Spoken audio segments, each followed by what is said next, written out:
Welcome to the Forum. I'm Sheila Evans. We're glad you're here and have a wonderful show in store for you today. Our program highlights interesting and important achievements, programs, and events within our school system and community. On today's show, we'll talk with 2020 Azalea Festival President, Dr. Stephen Meinhold. He'll tell us about this year's festival and what kinds of family-friendly events they have lined up. Then we have two students from College Park Elementary to tell us about their science fair project and how that earned them a trip to the state science fair. And finally, we'll sit down with Amy Thornton to talk about a fun event going on at the Cape Fear Museum. It's another great edition of the Forum, and we'll get started right after this short break. I'm Jenny Garth, and as a mother of 3, I know kids worry about a lot of things. Getting enough food to eat shouldn't be one of them. But here in America, that is a real worry for 1 in 5 children. Even though we are one of the most food-rich countries in the world, 15 million children don't know where their next meal is coming from. This is unacceptable, and something the Feeding America nationwide network of food banks is working to solve. Instead of accepting that our country lets billions of pounds of surplus food go to waste every year, Feeding America has made it their mission to help families in need by rescuing this food. Through food pantries and meal programs, the nationwide network of food banks provides more than 3 billion meals, serving virtually every community in the United States, including yours. Join me in supporting Feeding America and your local food bank by visiting feedingamerica.org. Together, we can solve hunger. Together, we're Feeding America. I am joined by Dr. Stephen Meinhold, and he is the 2020 Azalea Festival President. Tell us a little bit about this year. Great. Well, thank you so much, Sheila. Sure. The Azalea Festival is a 73-year tradition. It's the largest festival in North Carolina, and maybe many viewers have gone to one of our events. There are a lot of events for young people during the festival weekend. Okay. Tell us a little bit about some of those events. Yeah, the big ones include the children's area of the street fair on Saturday and Sunday, April 4th and 5th this year. And everything is free at that children's area of the street fair. All of the educational exhibits that are there. We also have a stage where there are performances all day on Saturday, all day on Sunday. That's sponsored by Wilmington Health. Nice. We also have the parade. Who doesn't love a parade? On Saturday morning of Azalea Festival weekend, April 4th this year, 9:30 in the morning. Come on out, it's free. You can line the streets and enjoy all of the beautiful floats, even the balloons that we now have flying in the parade. And folks come out pretty early for that, right? They do. Come out early, get your seat or your space, bring your chair along with you, sit along the parade route, enjoy the marching bands. We're going to have some marching bands this year from out of town. Really? Yep. We'll have some beautiful floats. Of course, the local high schools all participate. This year, all the high schools are joined together in the marching band because it's a spring break. We like it in the other years when they march individually and everybody can cheer for their home school. Sure. So come out for the street fair on Saturday and Sunday, the street fair children's area that's free. Come out for the parade on Saturday morning. And then there are some ways all year long for youth to be involved with the festival. Okay, share some thoughts on that. Yeah, of course. There are a couple ways. One is we have an Azalea Festival Youth Committee. Okay. And these are typically high school juniors or seniors who volunteer with us all year long. They think of doing the normal kinds of things, but they get a chance to learn about how a nonprofit organizations. The Azalea Festival is a 501c3 nonprofit organization, and young people who volunteer with us get a chance to learn how that operation works, help us out with event planning, participate in a lot of the events. We also have a scholarship pageant. In fact, that's coming up on March 7th for anybody who's in town that would like to come and visit. That scholarship pageant, we annually give over $12,000 a year in scholarships to young women who are attending college. So the scholarship pageant is a way to be involved. There's also an art contest. Tell me about that. The Youth Art Contest is a long-standing Azalea Festival event. In fact, when I leave here, I'm going to actually present some awards for this year's winners. The art contest begins in November every year and goes until January. There's a judging by including our festival artist every year. The festival has an artist. They judge the youth artwork. Oh, nice. Award prizes to the winners. They go with us to Raleigh to attend a governor's press conference. And most importantly, their artwork hangs along with the Juried Art Show starting Friday, March 27th. And the Juried Art Show is free. You can go down to the Hannah Block USO Center, and you can go in and see the Youth Art Contest winners right up beside all of the juried art exhibits that take place. Very cool. Tell me about the Chalk Challenge. The Chalk Challenge. This is a relatively new event for us. On Friday of the Azalea Festival weekend, this year, Friday, April 3rd, we invite groups of children and youth from different schools to come down at Front and Chestnut Street and create chalk murals on the streets to welcome everybody who's coming to the Azalea Festival over the weekend. There will be over 100,000 people who come downtown for that weekend, so it's a great way for schools to show off. And I know we've already got a couple of schools that have, I believe Hoggard and Laney, who have already volunteered to send some students down to participate in that chalk contest. That's going to happen on Friday, April 3rd from 4 to 5 p.m. So that is a contest? Yep, somebody will win? Somebody will win. Very good. I don't know who the judges are, but somebody's going to win that contest, and their school will be recognized, and we'll probably send the school an award, and they'll recognize the students. What else do you think we have new for this year? Well, one of the exciting new opportunities that we partnered with the Wilmington Symphony Orchestra, and there's a piece of music being commissioned by the festival to celebrate the Azalea Festival. It's will be called the Azalea Suite. Nice. It will include music that we're commissioning, so we'll own it, and we'll be able to share it with high schools and middle schools and elementary schools. And we're hoping that in years ahead, maybe there will be student groups that will be playing that music. This year it will debut on March 29th at by the Wilmington Symphony. So a piece of music to celebrate Wilmington and the Azalea Festival, the worldwide debut right here in Wilmington, March 29th. Very cool. Anything else that's particularly challenging at this point? One thing I didn't mention is we have also a writing contest. And along with the Youth Art Contest, we are now starting a short story and a poetry contest. And again, those will happen this coming year for next year's festival, starting in November and going through January. So there's a lot of opportunities for youth to be involved through the Youth Committee, to attend the Azalea Festival events like the street fair children's area. The parade, of course, is very popular with young people. Speaking of young people, are there volunteer opportunities for our high schoolers that need Beta Club hours or National Honor Society hours, that kind of thing? Yes, our Azalea Festival Youth Committee, they volunteer for a year-round commitment, but there are also episodic opportunities, and anyone that would be interested in volunteering can reach out to our office. We have an office on Oleander Drive where they can get the emails to reach out to our folks at ncazaleafestival.org. Okay. Anything else you think we should know? No, we'll have some surprises in the parade, so I hope to see everybody out there early on Saturday morning, April 4th at 9:30. What time do you think people should get there to get a good spot? I think typically about an hour and a half to an hour. We start to see people lining the streets around 8 to 8:30 for that 9:30. There are some street closures that start to take effect around 7, so it's a good idea to get out early and get a spot. Very good. Well, Dr. Meinhold, thanks for coming by and sharing information about the festival. Hopefully we have good weather. It's going to be great. And the azaleas will be blooming. Thank you for having me. Sure. We'll be back in a few minutes right after these messages. Good deal.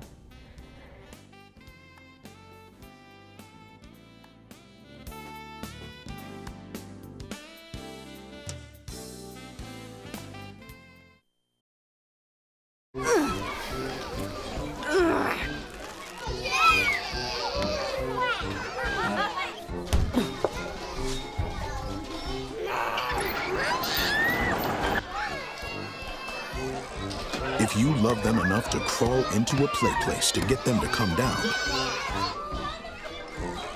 then surely you'll check NHTSA.gov/the right seat to make sure they're in the right car seat.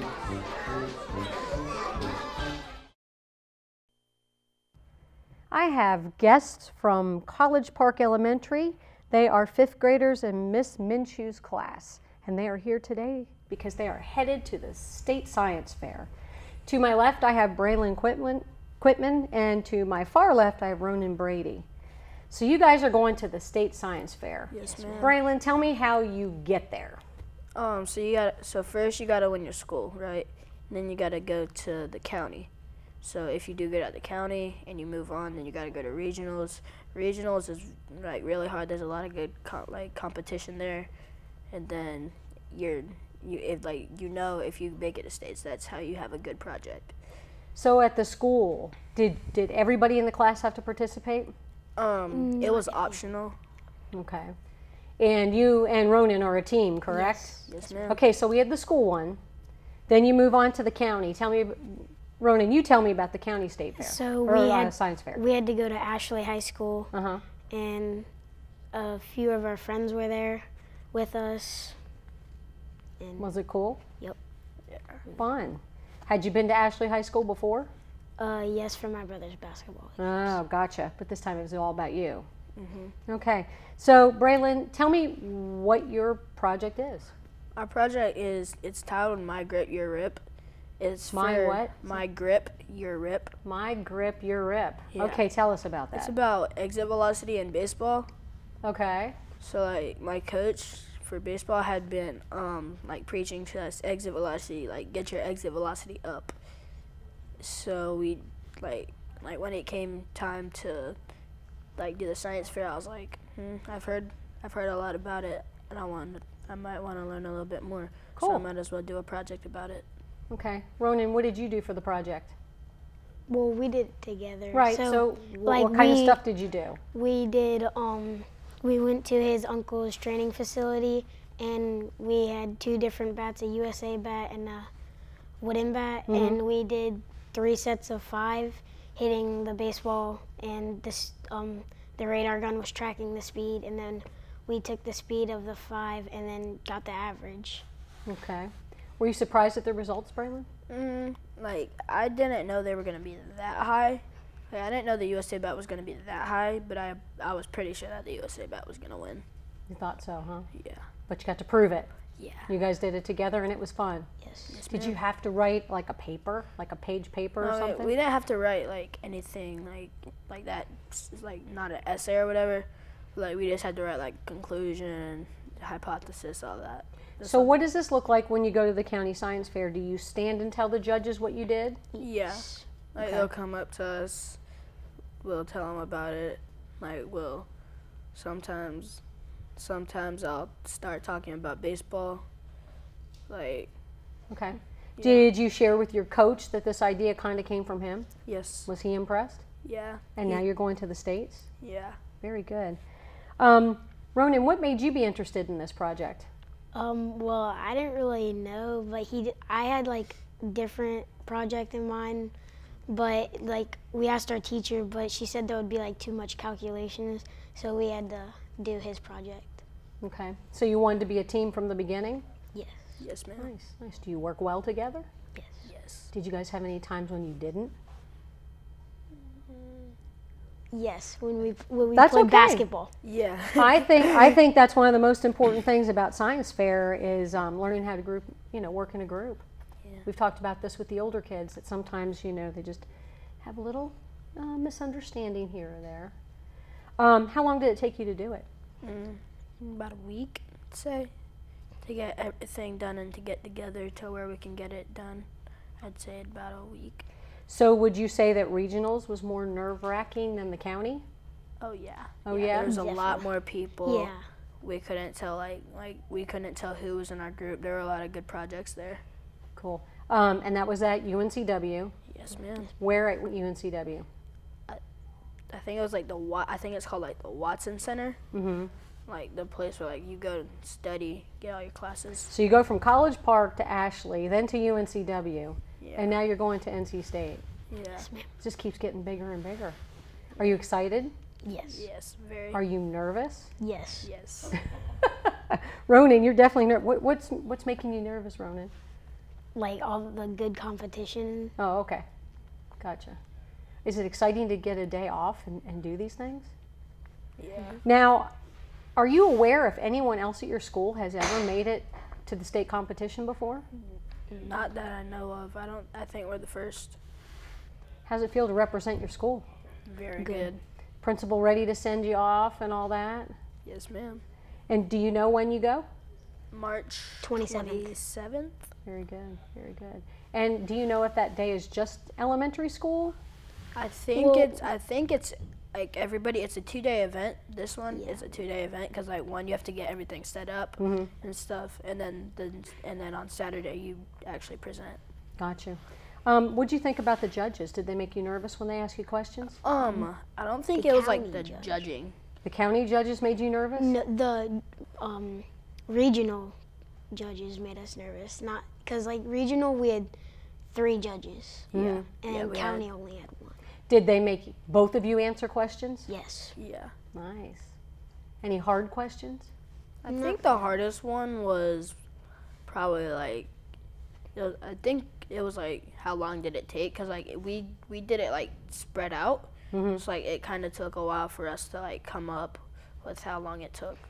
What do you mean by spread out? Different days? Yeah, cause like it took us different days to get together at his house so we could do it and stuff. But I think it was like about a week. Good. What are you most excited about coming up? Probably like we're probably gonna meet some new people.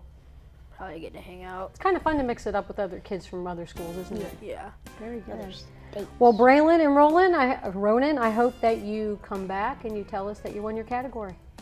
That would be awesome. Yeah. All right. Thanks so much for coming in and sharing your story with us. I appreciate it. Thank you. Thank you. We'll be back in a few minutes, right after these messages.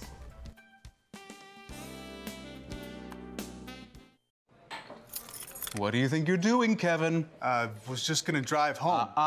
There are several warning signs present that you shouldn't be driving. Like hearing voices? Like your text-to-emoji ratio? Oh man, the selfies. Selfie, nailed it. We all have warning signs that let us know that we're probably not okay to drive. Mine is pretending to be your subconscious. Craig, come on man, let's split a ride home.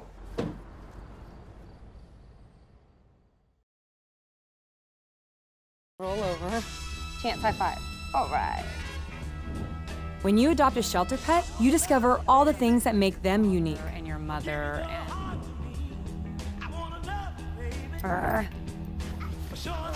I am totally a hot person. Right, guys? Thanks for being honest. They're a little bit of a lot of things, but they're all pure love. Adopt pure love at theshelterpetproject.org. I am joined by Amy Thornton. She is the Museum Education Manager at the Cape Fear Museum. And we're here today to talk about a really cool event. It is called Changing the Climate Conversation. What can teens expect on that day? So this is an exciting event. It is for teens by teens. We've been surveying some of our early participants about what they were interested in. And so the idea being that teens are the generation that is going to have to deal with climate change. Yeah. And so this is a Smithsonian event. We were one of 10 museums picked nationally to engage with a teen panel that's happening at the Smithsonian during our event. And so we will interact with them, and there will be some breakout sessions. But most importantly, I think teens will have a chance to meet peers who also are interested in the climate change conversation and taking action. Nice. So you're partnering with the Smithsonian. What is that going to look like?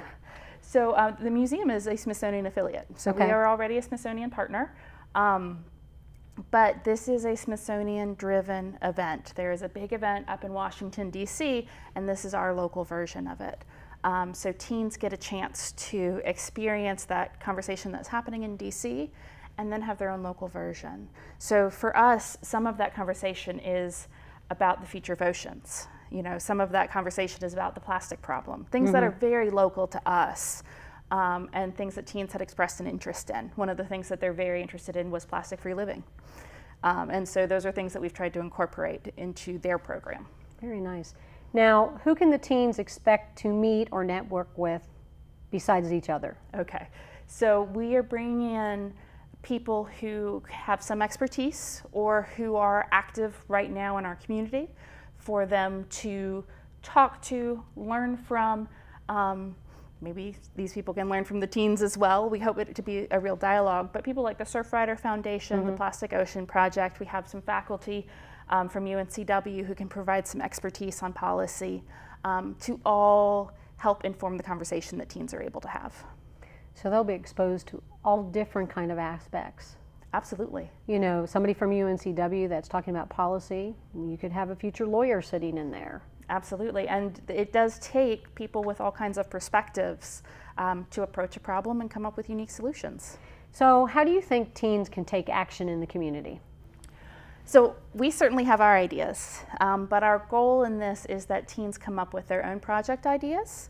One of the Smithsonian goals is that teens will come together in these programs around the country and develop action plans, come up with projects that they can take into this summer and really put into practice. And the museum is dedicated to funding that, whether or not the Smithsonian picks our individual project. The museum has committed to funding a teen action project. So that could be, it could be as simple as a beach sweep. It could be a lot more complicated. It could be into the school system. It's up to the teens, and it's up to the teens to implement. We're there to provide some support, but it's teen driven. Cool. So while the focus is on teens, is the event limited to 13 to 19-year-olds? It is. Okay. It is, and we've been a little strict about that. We've turned a couple people away because the conversation changes when there are grown-ups in the room. I agree. We recognize that, and this is a teen event, so we haven't accepted any younger ones either. So this is geared at the oldest of middle schoolers and a high school age. Gotcha. And that is who this program is for. Is the event free? It is free to participants. Now it is funded by the Smithsonian. Okay. So all the costs associated with it have come from a grant from the Smithsonian. Very good. All the teens come in for free. Do they have to register? They do have to register because we're going to feed everybody. Oh, okay. That should get some folks. What's the time of the day? It's afternoon. Okay. It's afternoon. We actually had to move our event because we realized that the SATs are happening that morning. Oh, you have to move your event. We had to move the event. We don't get to choose the day. Right, the Smithsonian did that, but we moved it to the afternoon, and we understand if someone's taking the SATs, they can come in a little late. Gotcha. We still wanted them to be able to participate. So it is 12:30 to 4:30 in the afternoon. Very good. So you're feeding them lunch, I guess. We're feeding them lunch and a big snack. We want everyone happy. Okay. Food tends to keep people on track and happy. What else do you think folks need to know about the event, or at least the teens? So I think for teens especially, to understand that this is an innovative type of conversation, and it's a conversation focused on action. We know what the problems are. That's not really up for debate. And the Smithsonian is focused on optimism, earth optimism, because as we look at climate change, if there isn't hope for the future, people don't take action. And they know this, they've proven this. And so if we want action to be taken on climate change, we need to have hope and we need to find it. And teens are the people who are going to be able to do that. Cool. Well, what a great initiative. How are you reaching out to teens to find them to join you? So we have a number of community partners who have teen groups, and so we've reached out to them, the NAACP and a couple other places to spread the word that way. I think we have reached now every high school science teacher in New Hanover County Schools has gotten our flyer, and so that should go out that way. And we are a regional museum, and so we've done surrounding county schools as well, but we've gotten good feedback from our early college high schools. A lot of students from early college high schools, even before Christmas, had jumped on this and registered. So I think now that we're through the winter breaks and getting closer, we're getting more feedback and more interest from our high school students. Well, they are teenagers, and they'll wait till the last minute. Well, they might have to wait until they decide what the food's going to be. Well, that's true. It should be good. And speaking of which, do you have a cutoff, or? We are looking at no more than 50 to 70 because we want these to be small conversations. Sure. And so people do need to pre-register because at some point we will cut it off. Gotcha. Well, very good, Amy. It's a great initiative, and hopefully you'll have to be so crowded you're turning people away. We're excited, and I think we're going to get there. Great. Thank you so much. We'll be back in a few minutes right after these messages.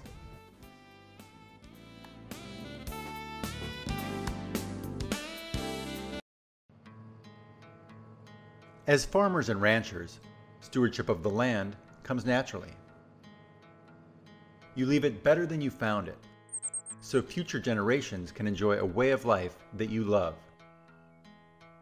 Thanks to your efforts, we're fortunate to experience clean water, abundant wildlife, and healthy rural communities.